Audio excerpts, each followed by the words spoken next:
बता दो। तो आज आप लोगों को बताना है,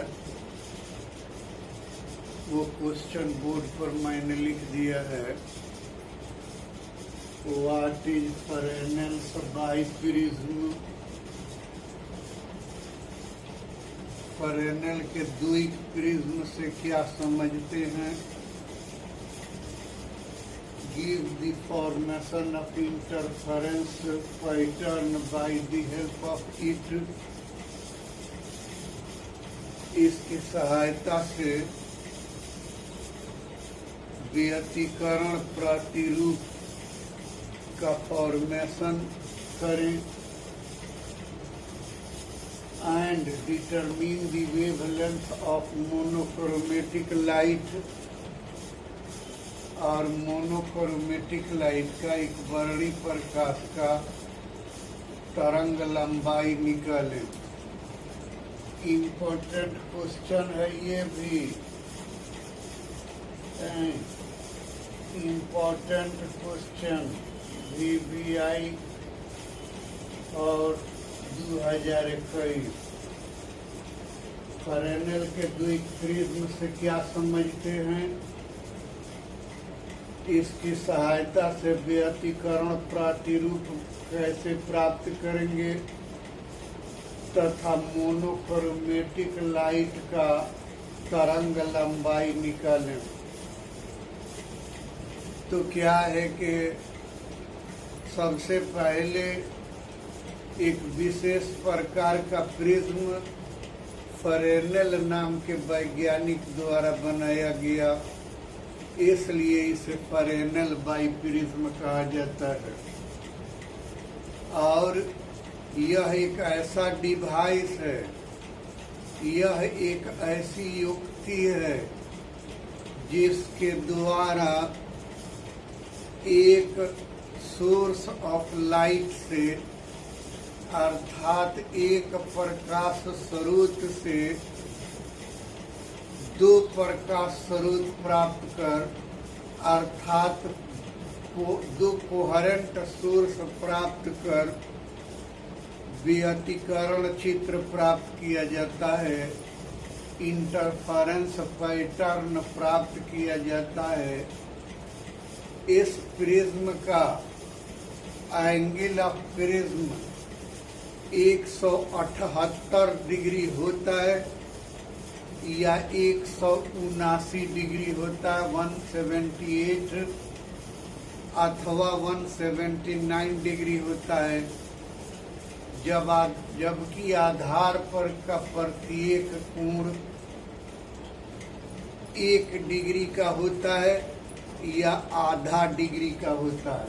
कहने का तात्पर्य ये कि ये एक विशेष प्रकार का प्रिज्म है। इस तरह का एक प्रिज्म है जिसका ये एंगल 178 डिग्री, 178 डिग्री और 179 डिग्री या 179 डिग्री का होता है। और ये एंगल 1 डिग्री का होता है या 30 मिनट का होता है, अर्थात आधा डिग्री का होता है। ये एंगल 1 डिग्री का होता है या आधा डिग्री का होता है, 30 मिनट का होता है। तो अगर ये 1 डिग्री का है तो ये 178 डिग्री का होगा, और अगर ये हाफ डिग्री 30 मिनट का है तो ये 179 डिग्री का होगा। तो इस प्रकार से हम ये कहना चाहते हैं कि पेरेनल बाइप्रिज्म एक ऐसा डिवाइस है जिसके द्वारा एक ही प्रकाश स्रोत से कोहेरेंट सोर्स प्राप्त कर व्यतिकरण पैटर्न प्राप्त किया जाता है। इस प्रिज्म को सबसे पहले पेरेनल द्वारा बनाया गया, इसीलिए इसे पेरेनल बाइप्रिज्म कहा जाता है। इस प्रिज्म का एंगल ऑफ प्रिज्म 178 और 179 डिग्री होता है, जबकि आधार पर का प्रत्येक कोण 1 डिग्री अथवा आधा डिग्री का होता है। ये हो गया। और इसके बाद क्या है, तो ये तो आपको इतना का आंसर हो गया, व्हाट इज फरेनल बाई प्रिज्म। अब क्या है कि फॉर्मेशन ऑफ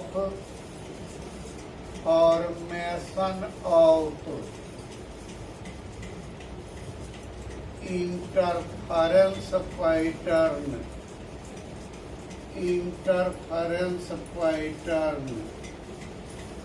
अर्थात व्यतिकरण प्रतिरूप को प्राप्त करना। ये आपको फरेनल बाई प्रिज्म से व्यतिकरण चित्र प्राप्त करना।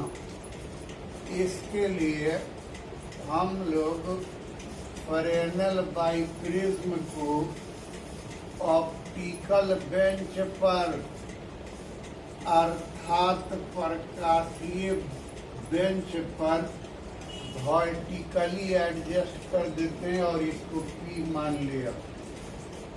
ये एंगल 178 या 79 डिग्री है, लेकिन इसको अल्फा मान लिया। और इसके सामने एक ये स्क्रीन व्यवस्थित कर दिया, Z डैश एक स्क्रीन व्यवस्थित कर दिया। ये Z डैश एक स्क्रीन है, एक पर्दा है।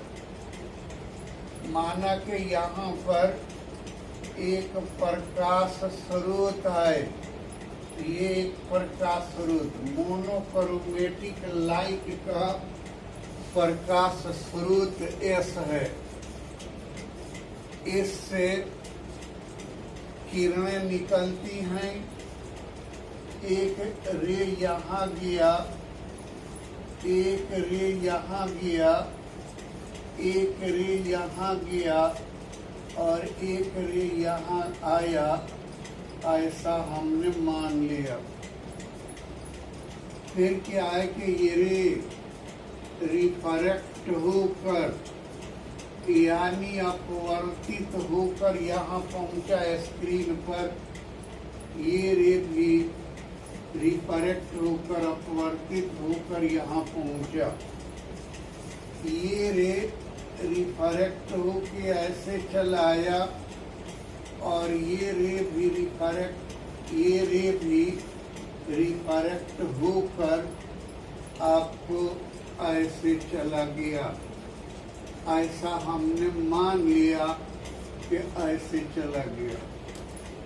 इस रे को पीछे की ओर बढ़ाते हैं ऐसे, और इस रे को पीछे की ओर बढ़ाते हैं, तो इस S का यहाँ पर इमेज S2 बन गया।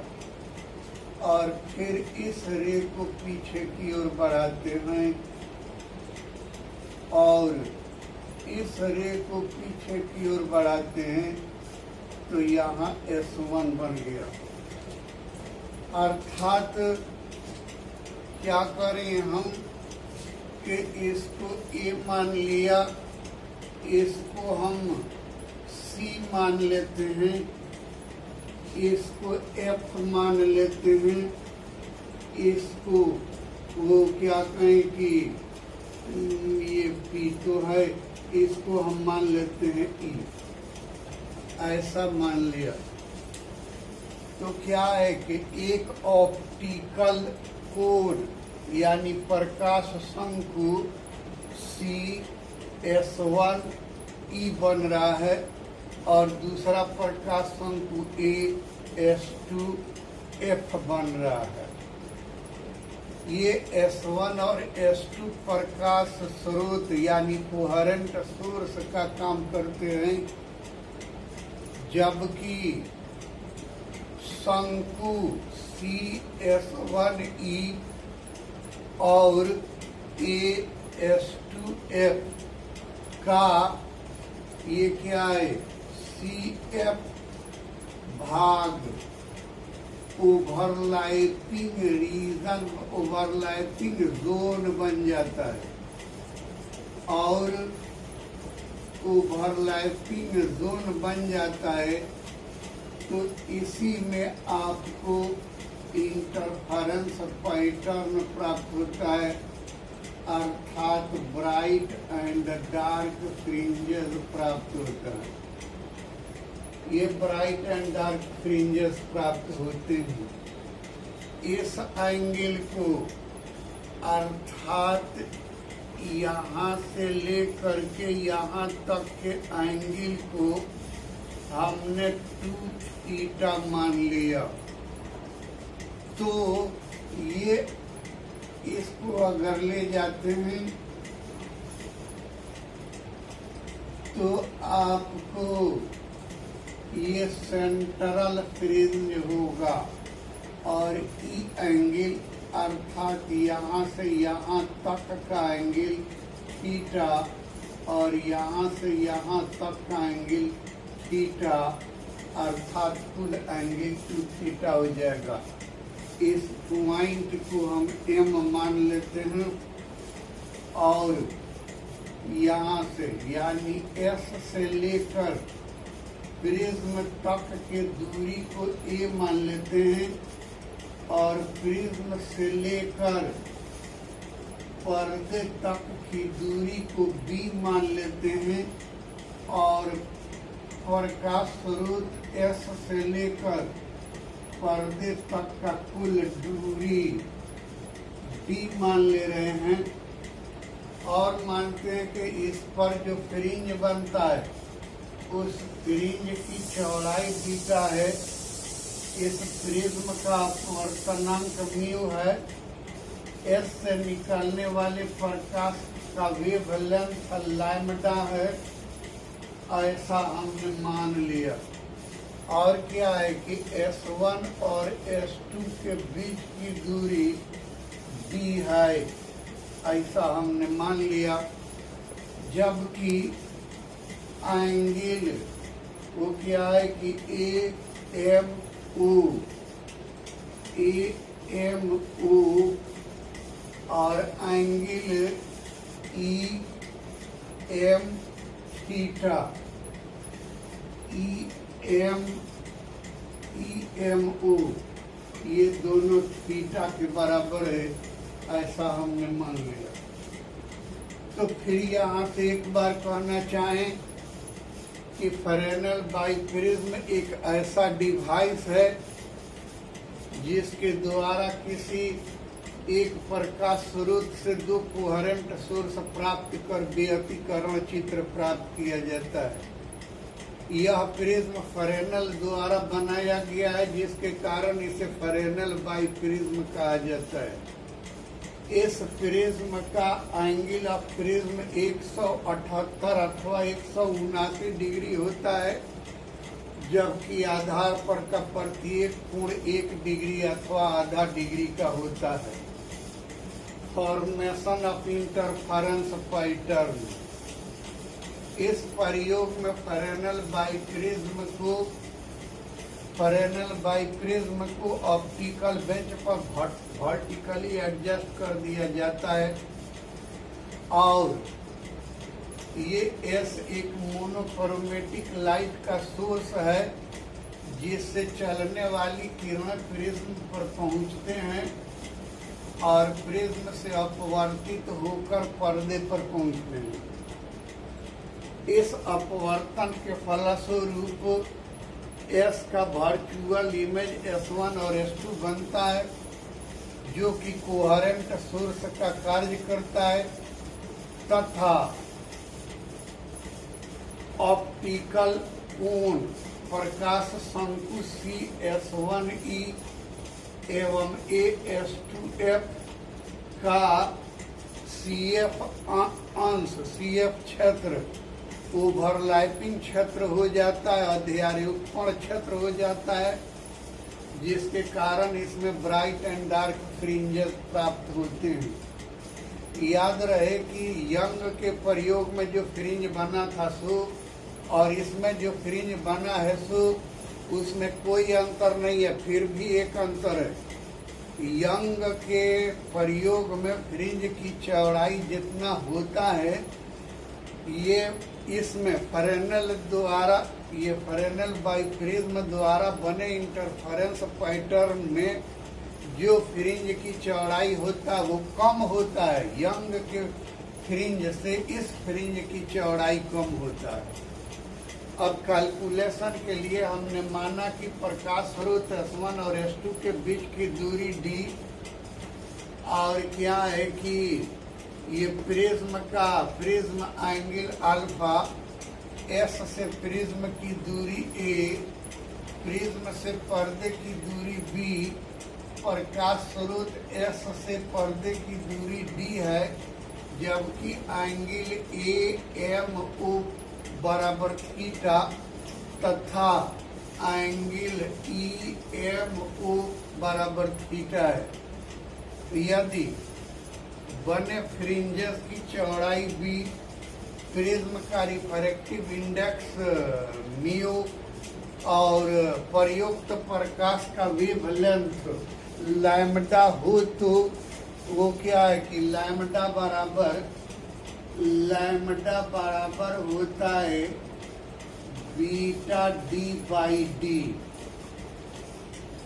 ये आपको यंग के प्रयोग में जो विद ऑफ फ्रिंज निकाल रहे थे, विद ऑफ फ्रिंज से जस्ट एक लाइन ऊपर है।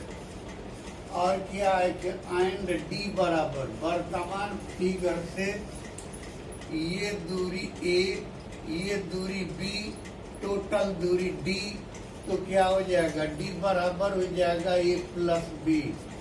इम्प्लाई दैट लैम्डा बराबर बीटा इंटू डी बटा कैपिटल D के बदला में a प्लस b।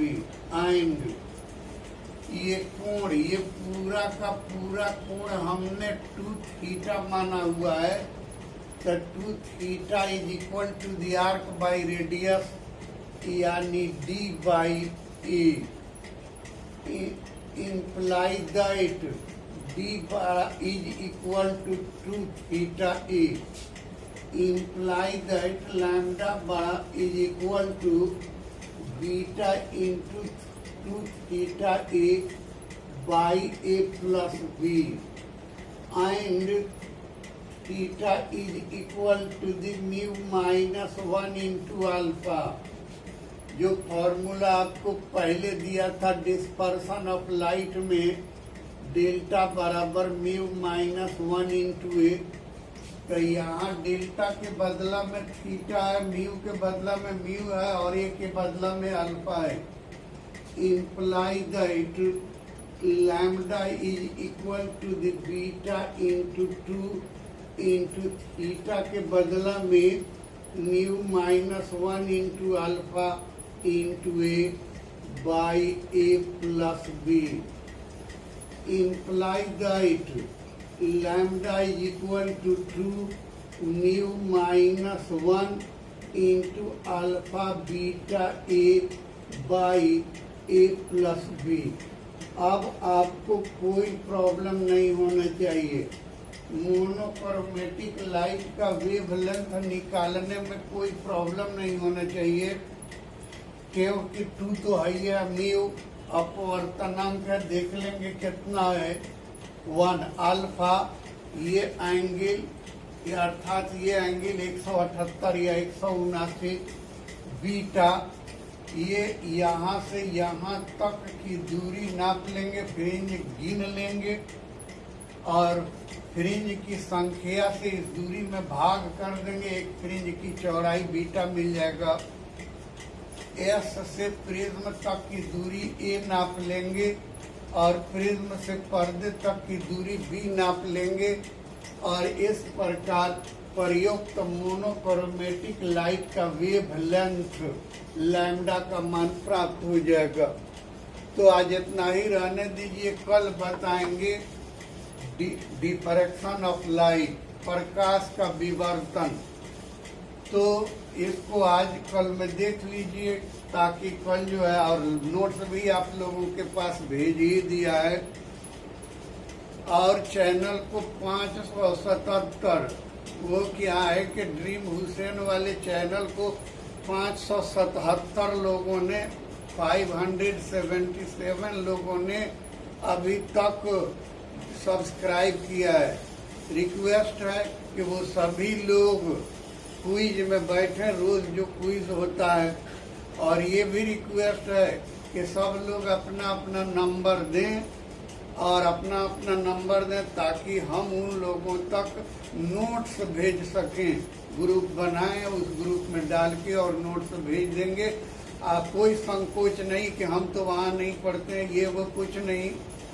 ये भारत माता हम सभी की माता है, और इस वक्त जब मुसीबत की घड़ी है, जब कोरोना काल है, तो इस वक्त हम सभी को मिलजुल के ये भारत माता को इस वबा से, इस ये में भी हमको कामयाब होना चाहिए। इसलिए आप सभी का साथ चाहिए। हम लोगों का काम है पढ़ाना, स्टूडेंट को आगे बढ़ाना, वो कर रहे हैं। आप लोग अपना काम कीजिए, आपका काम है पढ़ना।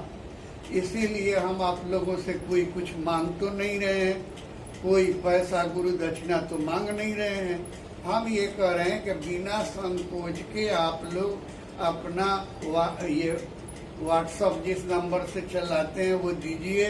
हम जो है अपने ग्रुप में जोड़ देंगे और नोट्स भेजेंगे, तो आप तक नोट्स, प्रॉब्लम, क्वेश्चन सब पहुंच जाएगा। और फिर एक बार कहना चाहते हैं, क्विज में तो अवश्य ही बैठिए, क्योंकि लेक्चर वाइज क्विज हो रहा है और रोज हो रहा है। बस इतना ही रहने दीजिए और काम कीजिए।